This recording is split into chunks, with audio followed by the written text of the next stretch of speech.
Video vytvoril americký geológ Timothy Catron z portálu Geology Hub s podporou Európskej únie vďaka projektu od neformálnej skupiny Kožare z Cabova. Cieľom je podeliť sa o niekoľko nádherných geologických prvkov na území Slovenska. Práve sa pozeráte na vzorku slovenského opálu, ktorý obsahuje viacero odtieňov hnedej farby.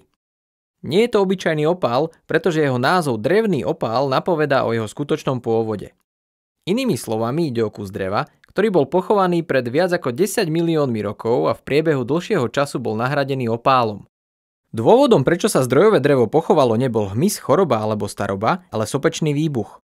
Približne pre 14 miliónmi rokov totiž došlo k sopečnej erupcii sopky Poľana. Tá vyslala do všetkých smerov okolo erupčného centra pyroklastické prúdy, ktoré sa pohybovali rýchlosťou viac ako 150 km za hodinu. Cestou zrovnali so zemou desiatky kilometrov štvorcových hustého lesa, pričom došlo k spáleniu a pádu stromov, ktoré následne pochovala vrstva hrubého popola. Uvedená erupčná sekvencia nastala počas úvodnej fázy kalderotvornej erupcie Poľany. Tá spôsobila, že tento kedysi 3500 metrov vysoký stratovulkán s ľadovcom sa zrútil do výšky len 1500 metrov. Dnes môžete vidieť z výšky tejto 6 km širokej kaldery spolu s obrysmi na ploche 190 km štvorcových, ktoré táto sopka kedysi mala.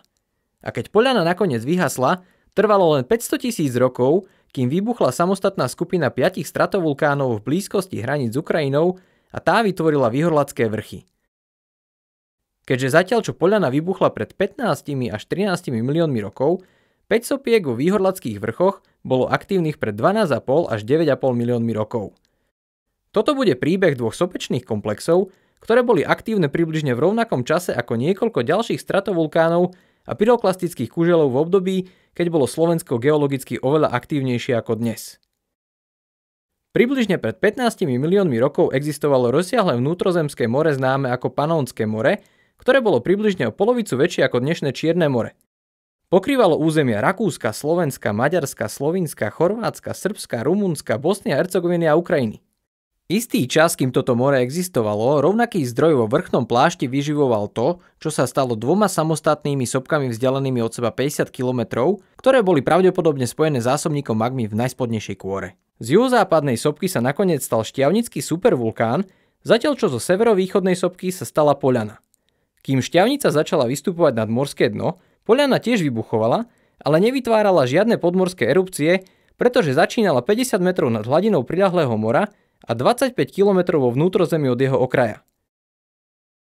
Táto sopka v priebehu 100 000 rokov vyprodukovala množstvo stredne veľkých vulkanických erupcií, pri ktorých sa popri hrubých vrstvách blokovej andezitovej lávy ukladali prepletené vrstvy popola.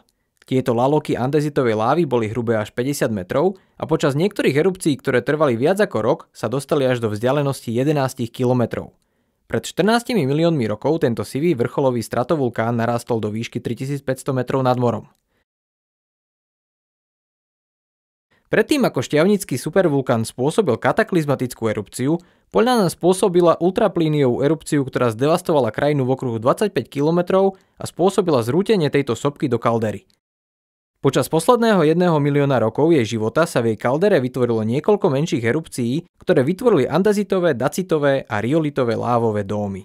Pred 12,5 miliónmi rokov a 200 km východnejšie začala rásť nová sústava sopiek. Na rozdiel od Poľany všetky tieto sopky spočiatku vyvierali cez plitké morské dno pozdĺž starobilej pláže a vytvárali veľké nánosy stuhnutého sopečného popola známeho ako tuf. Tieto vrstvy tufu dosahovali hĺbku až 50 metrov a tvorili počiatočnú plytkú platformu, z ktorej neskôr vyrastali sopky. Po 200 000 rokoch sa vytvorilo 5 sivých stratovulkánov, z ktorých každý mal šírku 10 až 15 km, a to najmä kombináciou strombolských a menej častých vulkánskych erupcií. Ak by ste sa dnes prešli okolo ktoréhokoľvek z týchto sopečných zvyškov vo Výhorlatských vrchoch, našli by ste početné stĺpy a balvany navrstvených sivých andezitových lávových prúdov. Hoci väčšina týchto horizontálnych zlomov vznikla až dlho po vychladnutí lávy, môžu nám pomôcť ukázať, ktorým smerom láva tiekla, ktorá sa na tomto obrázku ako príklad pohybovala zľava doprava.